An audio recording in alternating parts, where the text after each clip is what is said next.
Meanwhile, the Public Interest Accountability Committee has also told the committee that an account of $100 million of Ghana's petroleum revenue has not been paid into the Petroleum Holding Fund in clear violation of the laws of Ghana. The Petroleum Holding Fund was established under Section 2 of the PRMA as a designated public fund at the Bank of Ghana to receive and disperse petroleum revenue due to the Republic of Ghana. Now, appearing before the Parliamentary Committee probing allegations against the Finance Minister, Ken Oforiatta, Vice Chair of PIAC, Abdul Nasir Alpha Mohammed, insist those revenues ought to have formed part of the petroleum revenues of Ghana and ought to have been deposited in the Petroleum Holding Fund and not in any other account. The proceeds of liftings by JOHL should be paid into the Petroleum Holding Fund. Here we are talking about the amount in excess of the 100 million United States dollars.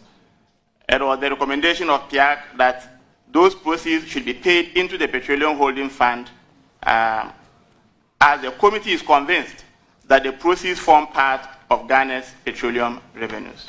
Yes, so Mr. Chairman, like we indicated, the committee took a lot of things into consideration in arriving at this conclusion. Now, the portions of the Act that I referred to, Section 6 and the amended version of Section 7, they both indicate clearly that even revenues accruing to the Republic from the direct or indirect participation of the Republic shall first and foremost be paid into the Petroleum Holding Fund.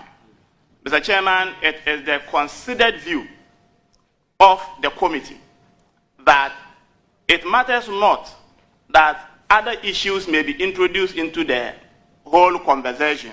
What matters for us, our understanding of the law, is that the PRMA is the primary law that governs the utilization, management of petroleum revenues. And it says that any revenue accruing to the state, whether directly or indirectly, should first be paid into the Petroleum Holding Fund. Mr. Chairman, we also know that GNPC is the primary commercial arm of the Republic of Ghana in petroleum activities. And so when this happens, we are dealing with GNPC per se. If you look at the whole JOHL transaction, it is GNPC that undertook those transactions. So our position as a committee, Mr. Chairman, is that that lifting, whether it is lifted by 100% subsidiary of GNPC or not, ought to come first into the Petroleum Holding Fund.